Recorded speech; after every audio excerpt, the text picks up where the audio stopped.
Good evening and welcome to the Laughing Monkey Music Show. Tonight we have Denny on. How are you, man? I'm doing good, man. How you doing? Good, good. So you are the singer and guitar player for a band called. The Great Affairs. Thank But you. I am one of the singers for the Great Affairs. I should But not all here though. stand up front because I'm not talking in third person. I'm not that good at my English. My English skills are not that good to be doing like third person, and then we'll be doing like prepositions, and next, we do the Well, Dewey Decimal System, and then I only say that I feel like I should note that at the top of this interview because we've had a couple reviews lately that have come out online of the record that credited me with things that I did not sing. Our drummer is also a lead singer, and I've gotten some accolades for work I did not do. So I'm just so, in case Kenny's tuning into this, Kenny Wright would be the other lead singer, but I'm Denny Smith of the Great Affairs. and I apologize for that, but here's what's going to happen for the rest of your career. It's always going to happen. It is. Just like Daily Roth was called Van Halen, or just like any other Leonard Skinner. Which one of you guys is Leonard Skinner? Yeah, exactly. Yeah. Thank you. So the list goes on.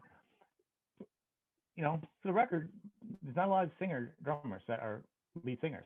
There isn't. No. So when somebody sees a drummer and they see him singing, they figure it's backup because the breathing and stuff is gonna be insane. To be a singer and a drummer, I'm like, Scott Coogan does it from Elegant and Ace Frehley. I'm like, we gotta work out with like a medicine ball or something where you can play drums and sing at the same time. I mean, well, he is also a certified personal trainer, so maybe that explains how he's able to do it. I don't know. That may be part of his secret formula, but he's a guitar player that became a drummer when a band needed a drummer and has been a drummer ever since. So maybe he figured out all that ahead of time, and then it was easier to slide into that. But yeah, I just was he a singer drummer too? Was he a singer and a guitar player? He was a singing guitar player years and years ago. He's a really great all-around musician. He plays. He was in a band called Bone Pony for several years. Had some stuff out on Capitol Records in the late '90s, and he played mandolin, drums, acoustic guitar. They were one of those things where they all did whatever needed to be done on a song. So yeah, I look to him all the time for when we're finishing up a track or something. Hey man, can you play this too? Because I'm not even entirely sure what all he can play. He usually ends up playing guitar a little bit on the records. So he's the drummer in name only. He's more of a multi-instrumentalist, but yeah, he just want to make sure he gets his props as the lead singer. I will make sure he watches this one so he knows that I put that out there. It's now out in the ether. So, well, it's interesting. I said because I think that may also play to him the timing of singing and playing at the same time if you're also a guitar player, singer. Oh yeah. And some drummers, Dave Grohl said, he drums. The rhythm, he plays guitar like he drums. Yeah. And I'm not trying to like refer to every musician, but I'm always trying to figure out the secret ingredient to the timing of doing two things at once. Man, somebody told me years ago, it might have been one of my first guitar teachers, that the easiest way to learn how to do that, and this is long before I ever considered stepping up to a microphone to do anything other than a gang vocal, but was to just, when you're practicing, have a conversation with somebody while you're playing scales, and eventually your brain will just separate the two things and you'll do them independently.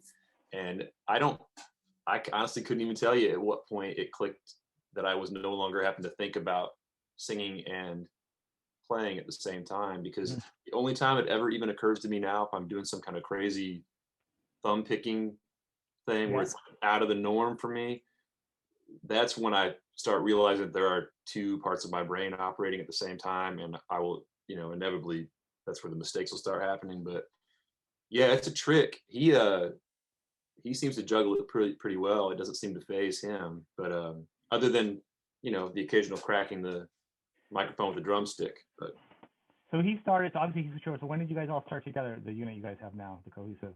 The band started in 2009. I was in another band called Former that was more of a Jimmy Eat World, Foo Fighters kind of heavy rock thing, and I had amassed this big mountain of stuff that was like like Americana, strummy, more Americana acoustic based type stuff. And they weren't keen on doing that. Our guitar player was into it, but nobody else in the band was. So I was like, well, I'll just do this little thing on the side and we'll go in real quick and, not spend a bunch of money and cut some of these songs.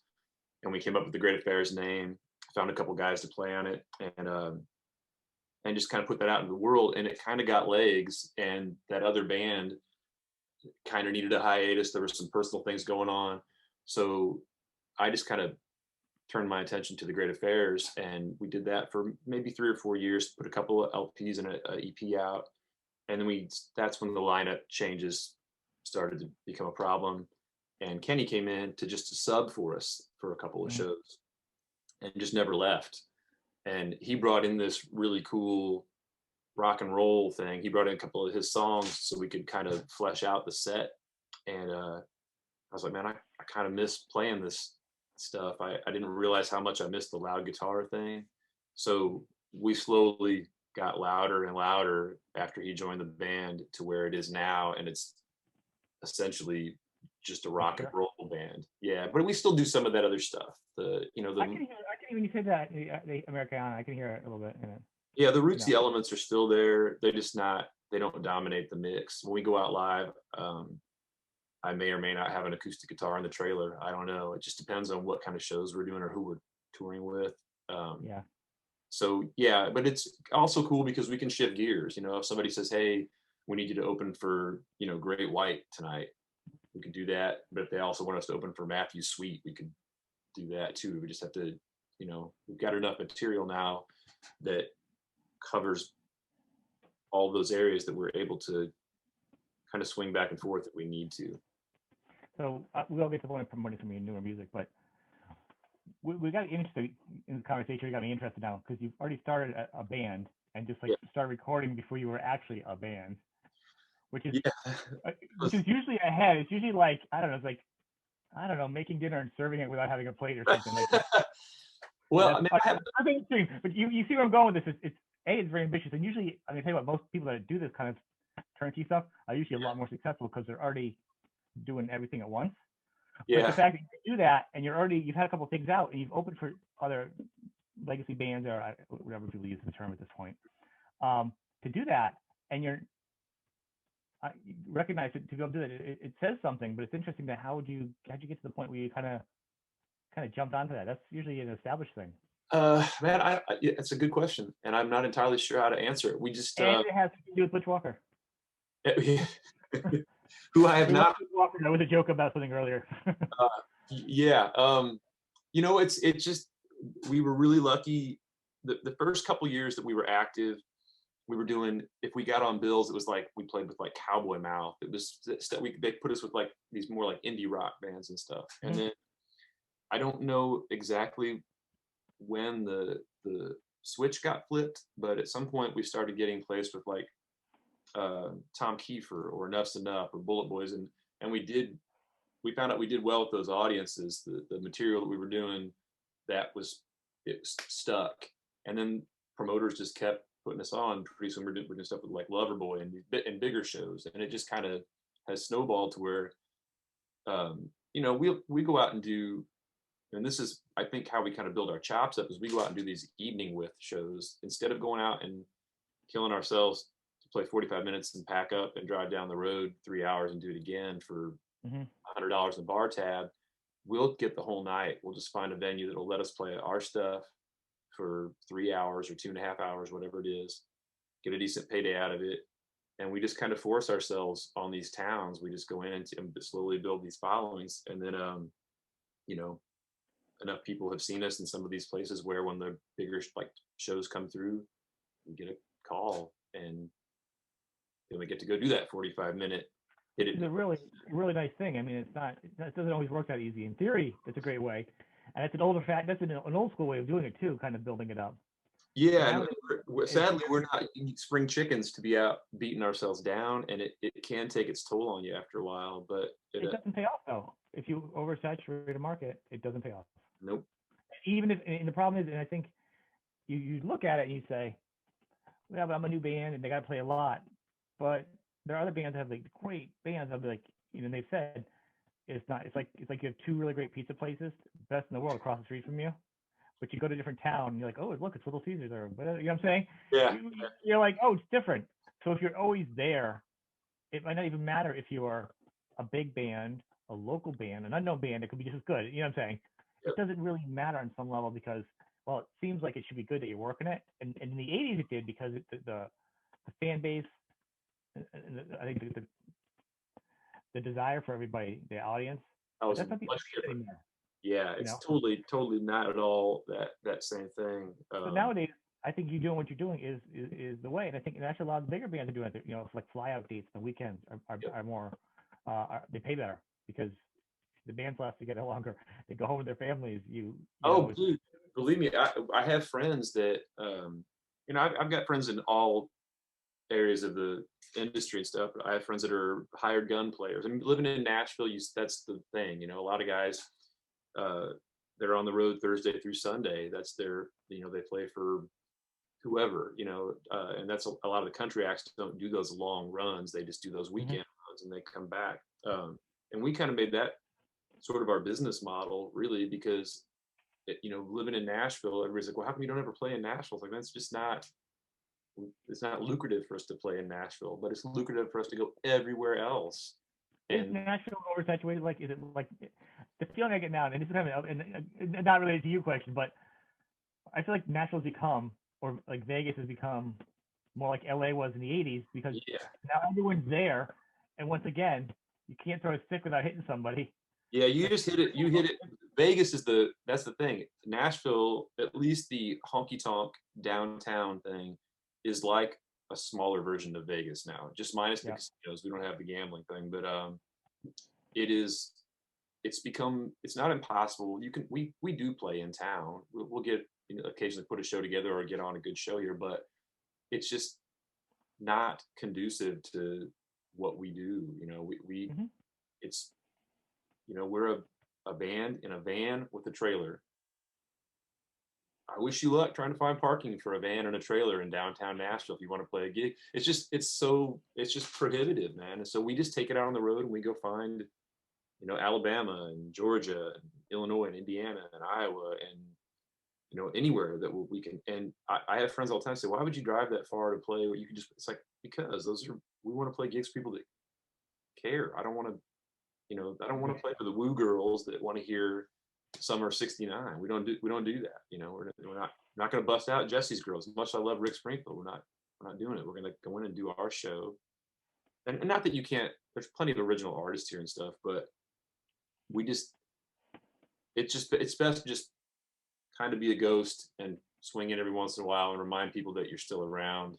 So, like you said, if we just played here every month, we just be those dudes that play here every month that you can go see next month. You know. Yeah, you wouldn't have the audience, or you'd be having your friends come a million times. Or I would like the idea, like if I was doing it, I wouldn't. Especially, well, nowadays, back in the day, it was cool. Like, you know, LA, I mean, it was a certain thing.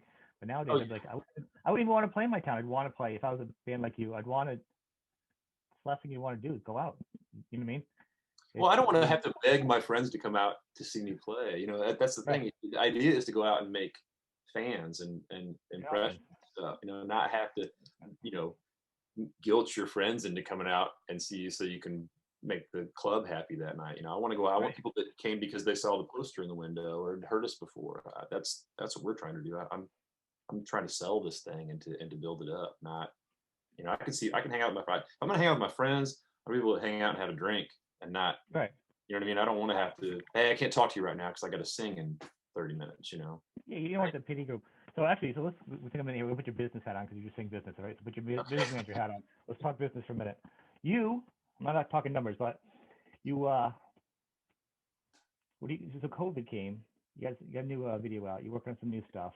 Mhm. Where are you with everything right now? Like, Well, we were really lucky with this record. And obviously, uh, any luck in this past year is a win. So, mhm, what had happened, and I'm gonna have to go back a little bit on this because it'll help it make more sense. But we had gone 2019. We've been really busy, um, and we had started we were looking towards doing a new record. So we had done a couple of digital only EPs that we put out because we were going to do that thing that everybody does. And now nobody's buying records anymore. We'll just put out these digital things. And then all we When got you're done, you can put all the digitals together and make one record, right? Because there are exactly, people. all we got was Yeah. stuff. All we got, nobody was happy about it. And it was like, okay, well, that's a failed experiment. So I guess we're going to make a record. And right about that time, I had started work on a solo record at the same time that was a little more similar to what the original Great Affairs stuff sounded like. It was back to the strummy acoustic thing. So I was going to do that kind of on the side while we're working. And in the middle of all that, I was losing my voice at shows, which had happened before, but not like this. It was a thing, like it was really getting to be a problem. And come to find out I had polyps on my vocal cords, so I had to get surgery for that. But first they gave me a couple months of rest. They just don't, maybe they'll go away on their own because they do that sometimes. They'll just they call it resorption. They'll go back in. They did not do that. And so I had a surgery scheduled for January, and they told me it's probably going to be a couple months off and you have to do some rehab. And so we had to cancel a handful of shows, but luckily, we saw this coming. We always slow down for the holidays because it's just, who wants to travel December through February? It's just, it's not worth the risk. So we had already taken some time off. We started scheduling shows once they gave me the go ahead, and no sooner did we get back in and start playing than COVID comes along and slams the door. So we just said, well, I guess we'll just go ahead and finish this record. And then the restrictions started happening, and we ended up doing a lot of it by, it'd be one of us in the studio with an engineer working, or me doing my stuff at home. We did some stuff at our bass player's house. We've got another engineer across town that would do, and we just pieced it together remotely for a lot of it. And then it came time to decide, and there's where the business part of it comes in. Do we put this out or do we sit on it? And a question I ask everybody too, so. Well, there was no, even now, there was no knowing how long this thing is going to last. And we were really happy with it. Some of the songs had already had peeked their heads out through those digital singles and stuff. We just did some remixes on them. So people knew it was coming, and we'd already kind of set up the hype for it. So I didn't want to be like, okay, just kidding, we're not going to put it out. We went ahead and stuck with the release date. And what we did was Kenny made a comic book that went with it. So we did like this deluxe edition. I've got one right here. That's really cool, man. Yeah, so we did a comic book that was limited, and set up a pre-order thing. And we were like, man, if we can just sell this many units pre-order, we're in the clear, whether we play any shows or not. Because normally, man, that's, how it is. You go out and you make your money back on the road with merch sales.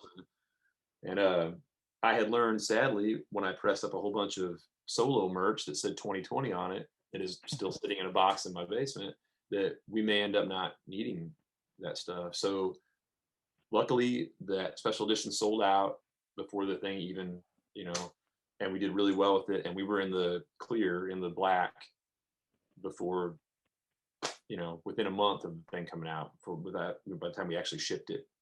So now anything we do going forward is all gravy, and we're good. It could have very easily gone the other way and not, but just having that comic book thing, it bumped our margin up just that much that, just a few more extra units got us in the clear. So, and we did the record as cost effectively as possible. Some of that file swapping thing became beneficial because I don't charge myself to record at my studio and send it to, So well, I think a lot of bands are doing that. You can do almost everything at home and file swapping except for the drums. Yep. Yeah, that's, and I did do my vocals because I can't stand recording my own vocals. I don't trust myself.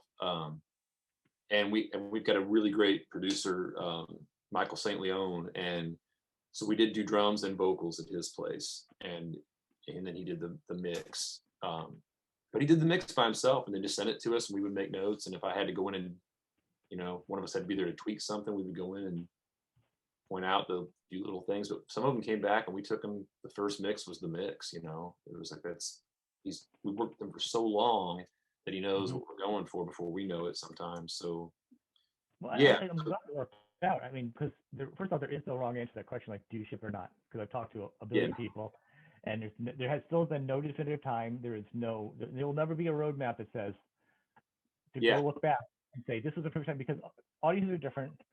You know, some people are digital downloads, some people are records, some people pre-order. Sometimes the fans of this genre might be not working because of COVID, oh or yeah, another genre might be related because they're the same age group, they have different jobs, they're yep. working. I mean, it's just so much. I mean, it literally could be like a stack of books. Well, we wait, man. Honestly, we weighed all that out, and it was one of those things where it's like, man, we knew what we had into it. We had done it. We've got it been way under budget initially, Mm-hmm. and the little add-on things that we were going to throw in the deluxe were not super cost prohibitive. So we're like, man, we really, unless this is just a total bust, we should be okay. The worst part about it had nothing to do with that. The worst part about it was I was the order fulfillment guy, and I'm the guy that had to go to the post office with those tubs of stuff. And Oh, I felt like such a jerk in that line coming in there. Everybody's all masked up and everything and uncomfortable and irritable to begin with. And this idiot comes in with 50, 60. And what I would do after the first couple trips, yeah. I would just take like 10 and then I would take 10 to another post office. There's so many post offices. And I would go to different lines. And I bought one lady lunch, one of the post ladies lunch, because she was so cool. And she just, no, you're fine. We'll do them all here. She just cranked them all through real quick. So that was the worst part of it, was just taking the stuff and actually shipping it. All the rest of it, I'll tape boxes up all day long. I'll seal envelopes. I don't care about any of that stuff. I don't mind. But I hate standing in line, man. And I was so happy to see all that stuff going out, but I was so much happier once it was just gone and in the hands of the U.S. Postal Service. As much as that Oh, makes me nervous, but yeah, that was the only drag of it, man. Get all the rest of it, everything happened on schedule, like it was supposed to happen. well, But you know, you've seen online that sometimes there's been nightmares of people shipping postage stuff for their bands getting destroyed. And you know, and I think one of the favorite answers I've heard was, and it seems like some bands like, no, I'm gonna wait because I want to promote it. Some people are like, you know what, I've been holding it, but the truth is, I'm already writing music for my next album. yeah, So I'm a songwriter. So we're going to stack these up and release them. And then what's going to happen is you have to deal with, you want to release it and you want to tour with it, which is optimal for any musician. yeah, yeah, It sells, it just sells itself. It works like a machine. Can't do that. There's a challenge. And then the economy or not, or everyone's at home and has got the money. Someone has money and the time to check it out. So how swamped is the market going to be? I mean, everybody better have their, I say this all the time, have their better album out, and they better have their Van Halen one, their Appetite for Destruction, their Master of Puppets. You know what I'm saying? Everybody better have that album coming to the gate. yeah. Do you want me to be in a compete against all the legacy acts that have those hopefully have those great albums? I wouldn't, you know? Well, I mean, that's the thing. I don't. We've had these discussions because I just this morning, about an hour before we logged in to do this thing, I just put the first. I just announced our first show for the year. I went ahead and put it on the calendar. We've known about it for a while. Now, will it happen? I think it will. Probably it's far enough out, but Really? I was gonna say I had to cancel already before we went on the air. yeah. And I'm waiting. There's probably an email on my phone now. Yeah. now that I've actually said it. But it was one of those The things where phone's gonna light up with you afterwards. You get off the seat, you're like, oh, I gotta. well, I didn't. We've been real reluctant to. You know, we had a lineup shift too a few months ago, our first one in several years, and so we've been spending all this time working this new guitar player in, and we wrapped up a really good rehearsal the other night with an hour-long conversation about what are we doing this. I mean, what are we trying to do for the rest of this year? Are we going to go out? We had a few things that are tentatives that are they're contracted shows, but they could very easily and that could unravel, you know, at a moment's notice. So we were just throwing around. Do we how much do we want to work? What do we want to, you know, what does that look like to to everybody in the band who's cool with doing this? So it's a tough conversation, man. I mean, all the way around, it's like nobody we don't this is not how I necessarily survive by playing music. I have a business as well. So, we all are hustlers. We all have things that keep us afloat. What is your business? You don't mind me I own a asking? record store. I've had a record store for 23 years. So, There yeah. you go. Yeah, well, it's most days I'm really happy about it, and some days it's a slog. It's real. It's because that's a rough industry too. Yeah. But yeah, I mean that's so we all are we've all been able to sustain ourselves through this thing without playing. It wasn't like our lifeline got unplugged or anything. It was just an unfortunate roadblock, that and it kept us from doing something that we really love doing. But we all agree we want to go out and try, and as soon as it's safe to work, we want to work. So as long as we can, you know, it's not going to be one of those things where they just drop us in a, you know, cube with 500 sweaty people and say, here, play right in these people's faces. We're good with it. Uh, but I just don't know. It's so hard to, like you said, the dropping an album, anything. I mean, you wait too long and you run into what you just said, a giant brick wall of other releases that are coming out at the same time. And I've heard from everybody. Like literally last night, I was talking, just a certain artist. He's going to release his stuff next month because he's always writing. I mean, the other artists have already put out a couple albums now, and they're ready to spot tour. And once it opens up, they're just going to keep trucking. It's a machine, and that's great. And I think and releasing it now is great too because I don't think there is a wrong answer. No, I mean, because it's all speculation. You could do it either way. I don't know that. If I don't we think one or the other is going to be any more successful than the other either. I don't. yeah, if we had sat on it, we would have had more time to set it up. And I mean, there were a couple things where some of the press outlets just weren't doing anything for a month or two there because their offices people weren't going to the office to do anything remote. So I was having trouble getting emails to go through. Um, but for the most part, the video, like we just now finally got our video done. We're supposed to do 3 or 4 videos for this thing, and we should have done that months and months ago. But we had to wait until we could do it, and the guys shoot. And we're talking about people we'll be seeing on the show at the end. We'll put it on. Yeah.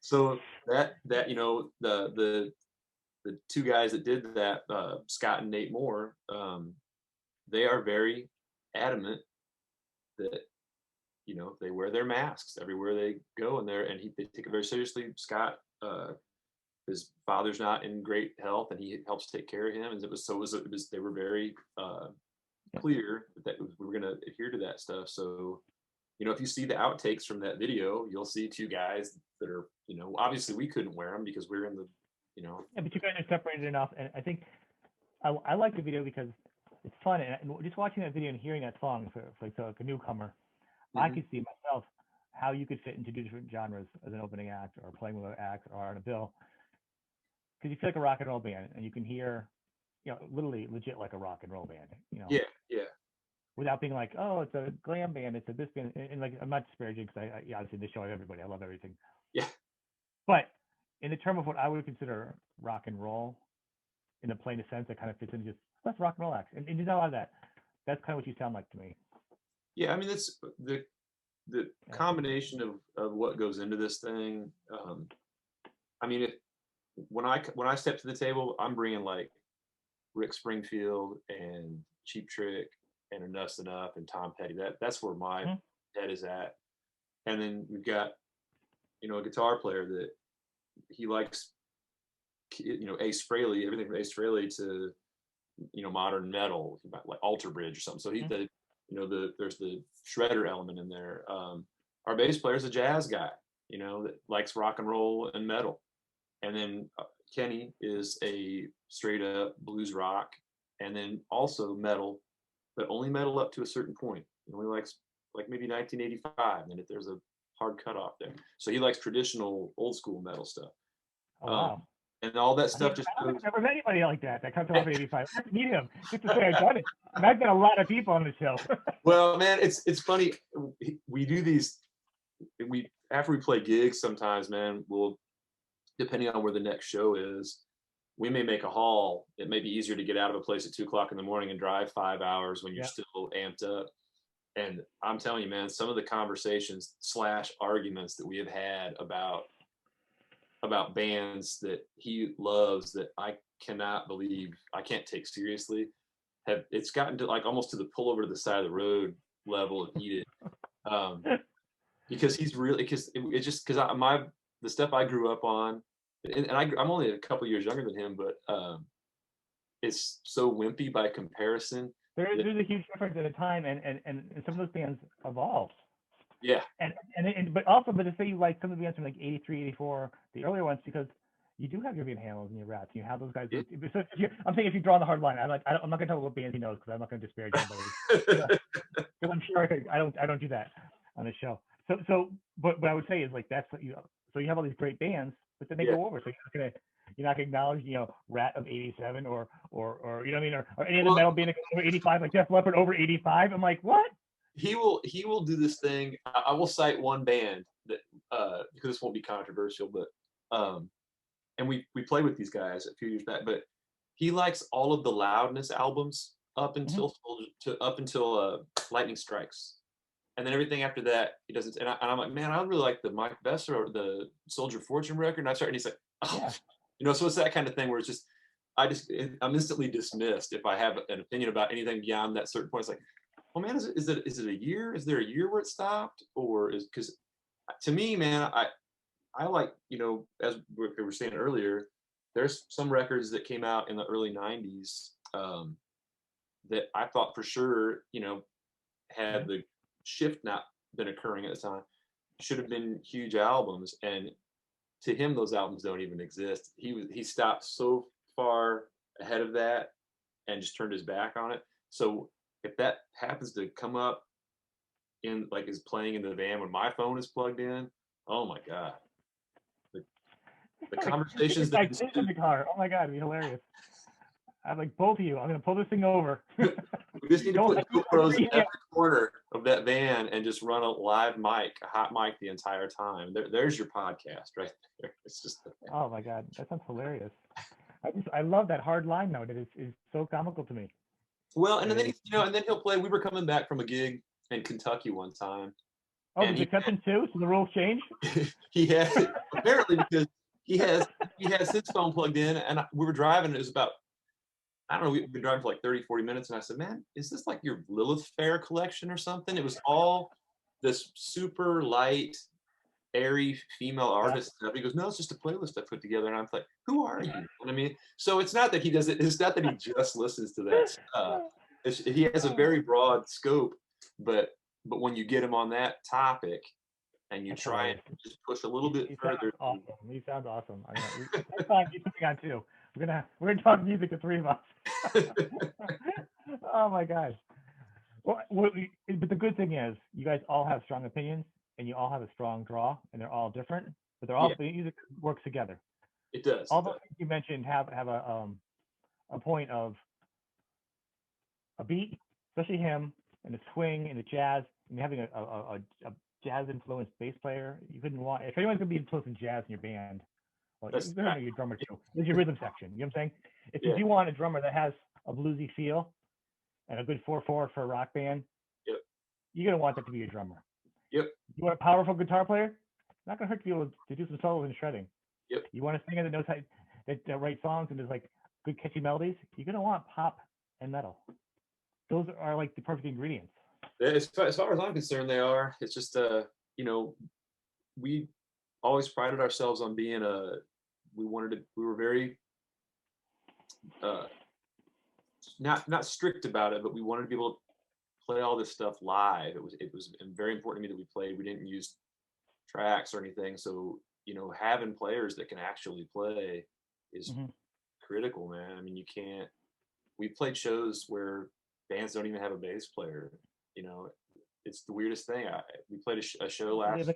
A keyboard player or something? No, it was just the bass was on tracks, and the bands were really good. But I was looking around. The one band I didn't realize there was no bass player up there. I was looking around, like, I just thought he was out of my field of vision, and it dawned on me there's no bass player.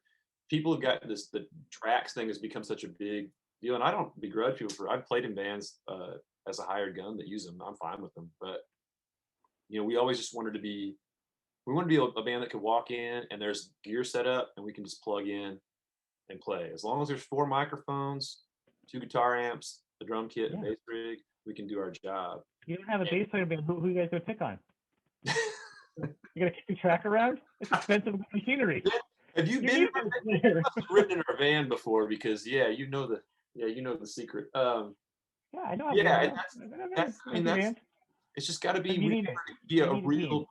Yeah.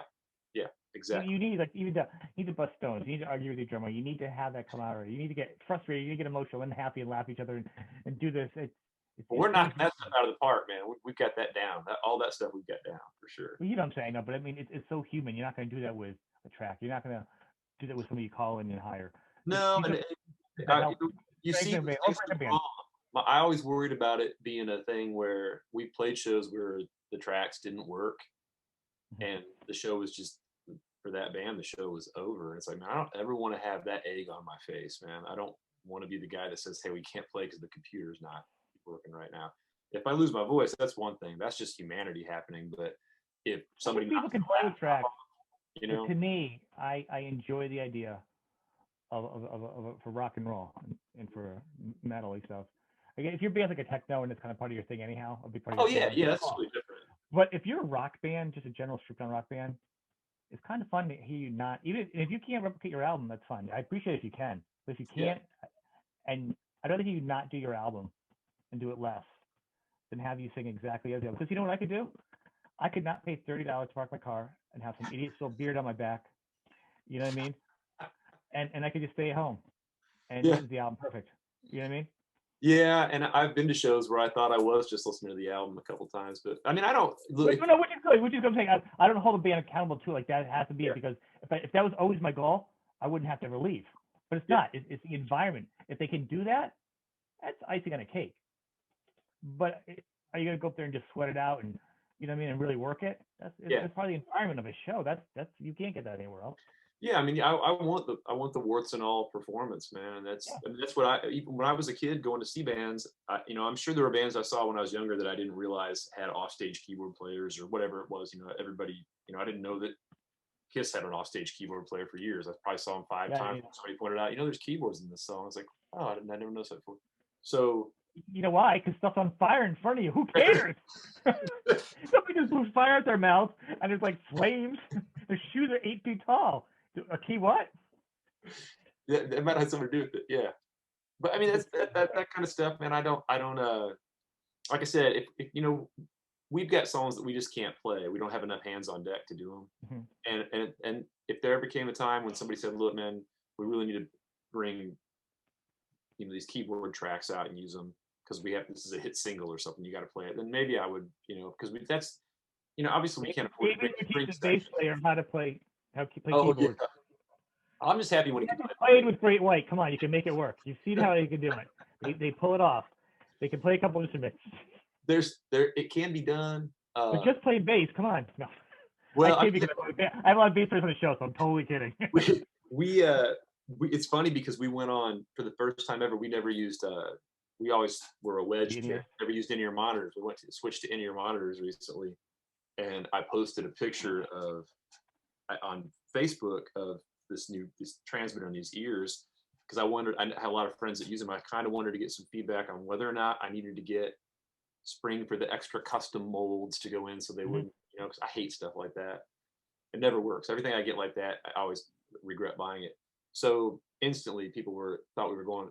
You guys can start using tracks. It's like no, these are just so because I'm going deaf, man. I need these so I don't go deaf. But Wait, it people did actually think occur that? to me. How could people think that? Because that's just you hearing your mix. I mean, Yeah, everybody. but that enables you to be able to pipe that stuff in a way that's not as obvious to the audience that it's happening, and you can, I mean, you can hear stuff. You can put click tracks in your ears that you wouldn't want to have blasting out of a wedge on the stage. So I think that was just somebody was, making the assumption that's what we were going with, and it's like, no, man, I just want to be able to hear myself sing without having to. Because man, I've been doing this for a long time, and I don't know about you, but I have beaten my ears pretty badly Right. over the years, and to where when I went for that to get my throat checked for those polyps, they did a hearing exam too, and there were not rosy results that I got back. There's a little note on there that said borderline candidate for amplification, and I said, what does that mean?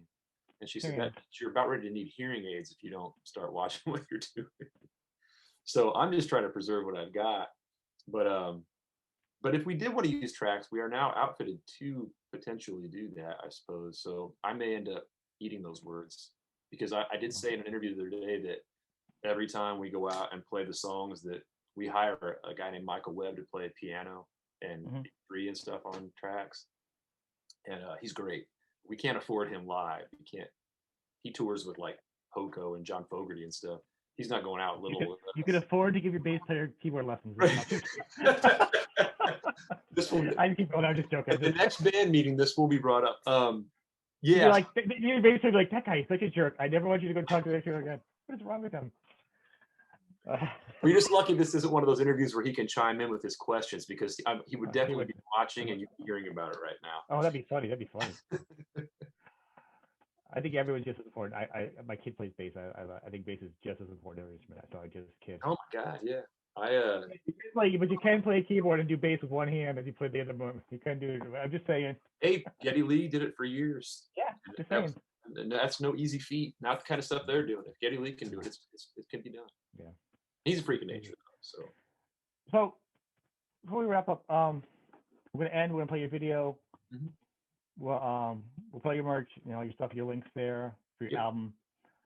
We've kind of been talking loosely about who you are. I think that gives more of an idea of what your album is. I mean, unless you feel like there's something, any particular things you want to break down about your album. I'm not gonna make you go through it track by track. No, man, it's just it's a rock and roll record.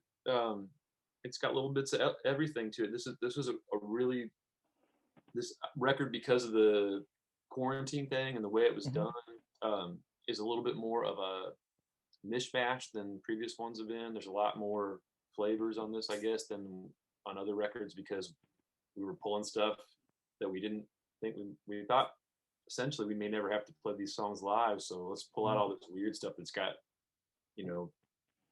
odd parts in it that we're not. Why would you think you don't have to play live? You're literally putting a new album out, and you guys are a touring band. Why would you not think you're gonna have to play songs live, especially if they're good songs? I guess what I was thinking is I'm looking down the road and I don't know when those shows are going to happen. So if there was ever a time to put out some of these weird tracks that, like bringing in a gospel backup singer and stuff, that kind of thing, it's like, well, maybe this is the time to do this, and then it'll give us time to either figure out how to pull that stuff off live, or there were enough rock and roll songs on, like straight up songs, that we could do this. We go out and play. We have that. I would love to be able to play every song off a record every time we go out, but when you've got 5-6 albums out, you're going to pull 3 from this one, and you have the greatest hits set, and then you're. Do you mix up that with you guys, or do you actually play like other songs that you don't off your other albums? We do. We do favorite songs, and then like some songs are so neglected. You haven't. Oh my God, dude, it's a drag every time. Like I said, with this new guitar player situation, he sings. Our last guitar player wasn't really a live singer, so it added a harmony voice. So it's like, oh, now we can do this song because now we have all 4 harmony parts, so this can be done. So we did dust off some stuff that I was really excited about, because we have not been able to play it because we want to play it live. So yeah, it's definitely it's like Joe Elliott always says, you got the 10 songs you have to play, and then we can't not play these songs because they're the no-brainer. There is that, and then there's the other thing I have to say. This is a simple thing. So, do you think this is your best album ever? No. Before you answer, it's like for being like, what are you gonna say? No. First off, I just worked on it, so I would like to think I'm doing my best. Or would you like just be like, nope, I could have way better. You have to. What criteria are we applying to this? There is not. It's just funny. It's funny when people advance ask that, because you will not win no matter what you say, because the artist will be like, of course it's my favorite album because I just worked on it, and everything I've done in my life has led up to that moment.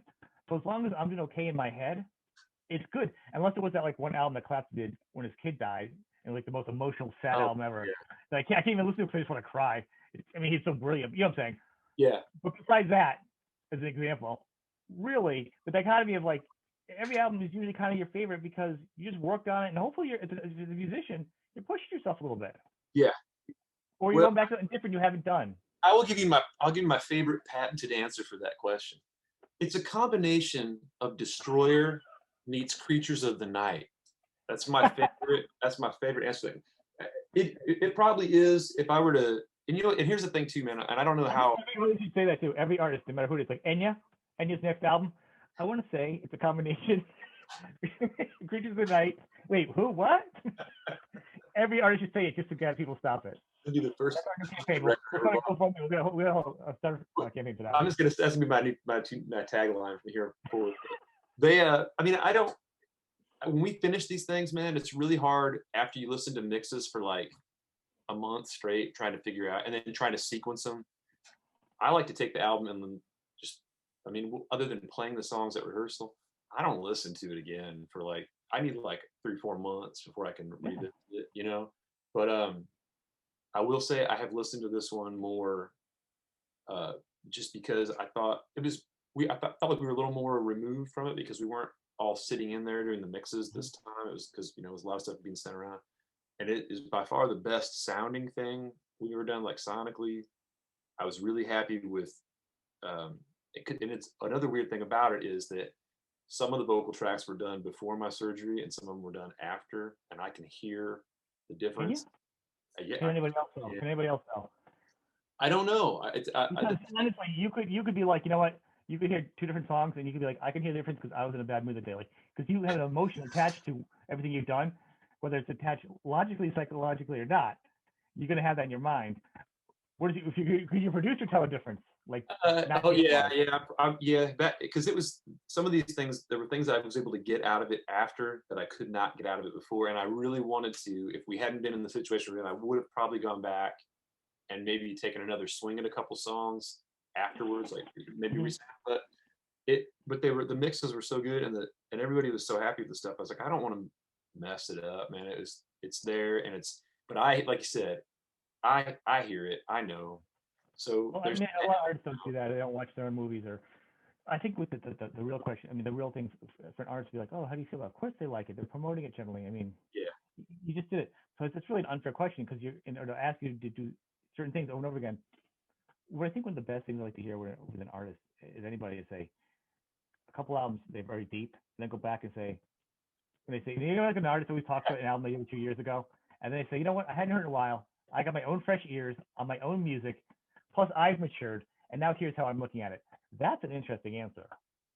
Yeah, because and it's happened. That was like I said, with getting this guitar player when Corey joined the band, and I said, well, maybe we can try this song now. And then, of course, Matt and Kenny both came out with, hey, man, I've always wanted to play this song. And I had to go back and pull that stuff out. And I'm really bad about this too, man. I write a lot of material, a lot. And, you know, so for every song that makes a record, there's 20, 30 songs that are on a hard drive somewhere, demos that just sit. And I forget them, and I don't know. And Kenny will send me a list. Say, hey man, what about taking a crack at this song? And I don't even recognize the titles, you know. And it might be a year old or 5 years old. Some of the songs that are on this thing were songs that I really, really liked and wanted to do, but I didn't feel like they were the right songs for the band. And those guys have hounded me on some of this stuff for years. So I've, you know, of this whole record, I brought maybe 3 new songs in and 4 or 5 that I had on my one little golden shelf that was like those are going to get done someday, and I'm going to bring in this guy to play on it and this guy to play on it, and lo and behold, they played on it and it was great, and I had to eat crow because I was completely wrong. They did it was fantastic work from everybody involved. So yeah, I would say this is our most. No, stop. That literally what you said right there was the perfect stop point for an album. Okay. Literally, that's perfect because you literally said how you brought things in, have the band work together, you pulled out different things in you. There's really nothing you can say better than that. You will literally just muck it up. Honestly, because and you can use that quote elsewhere and other people in your music because that's perfect. That's the best way a band could answer it because. Well, I did text and corrected on a few things. I really was really pleased with it, and especially under the circumstances, and you know, and it wasn't just the band; it was everybody else that worked on it too. The outside players brought in, you know, your personal best. You guys support each other. They challenged you as personal best in your songwriting. Now you can't get any better than that for each album. Yeah. Well, and even you know some of these songs that you know some of the songs that were Kenny's that he brought in, I was, you know, not having the opportunity to stand in a room and work them up is a whole different Mhm. thing. I got to sit here. He's not here in the room with me, and I got to listen to this and go, well, what do I do here? It's already got, there's already guitars on it and stuff. I play guitar, so I had to, you have to rethink that stuff. It was a very different, just the work environment was different. So it took, and maybe that's a good thing. It made us, re-examine how we do what we Mhm. do. It wasn't the same process we've used before, so we had to get clever with stuff, and I guess it paid off. The finished product speaks for itself. But yeah, I'm very happy with it. I am most pleased with it. Is it our Excellent. best? It could be up today. There's always room for more, right? It's the best It's one your we're favorite talking video. about today. So, Yeah. you know, You can always have a new best every day. yeah, I yeah. tell my kids that every day. I have a favorite kid. Every day is your chance to start all over again. It's your I'm a shot. horrible parent. um, yours is my favorite. Well, he is my favorite, but don't worry. There's always tomorrow for you guys. I'll start fresh again. No, there's Impress four of me. us, and Impress me. my mom always, I was always uh, labeled the favorite. None of the other three ever graduated to it. They're still sore Uh, about it. So, but, whatever. It happens. Plus, you have the best album too. So Right, exactly. So it's like, man, win-win. now you all have, around. now you have Mountain Mountain, your favorite album too. So you're just. I want to thank you. We're gonna cut here and we're gonna go right into your new album. Do you wanna your video? Do you want to say anything about it or? Yeah, Um, this is shot at Howie's Music in Nashville. It's an old church on Charlotte Avenue. Uh, it's now like an event center kind of thing. They were gracious enough to give us access to it for a couple days to shoot this. Scott and Nate Moore did the shoot and directed it. Um, they shot our two previous videos for the 10 and 2 record, but this is Scott's first edit. He's never edited a music video before. This is his first attempt. really? I think he really, yeah, and he killed it, man. He had all these crazy camera ideas and stuff he was going to do, and when he Mhm. was doing it, I have some great behind the scenes footage of it that I thought there's no way that's going to work. And when I saw the finished product, I was like, oh wow, that actually worked. We had to really come up with clever ways to do some of the shots, and yeah, and it was great. It's first video to feature our new guitar player Rizzo, Corey Rizzani from the Burden Brothers. It's my favorite video you guys have done from this band, from this album. So What? it's my favorite video you guys have done so far for this It, album. it is. It's the best. It's our best video from this record. As and Another favorite. this version is actually is a remix. This is a different version than what's on the record. This version features Corey on guitar. He recut all the guitars, his guitars for this, and we had Michael do a remix of it, and so it's a brand new version that I guess you can't acquire it commercially because it's not out there in the marketplace other than with this video.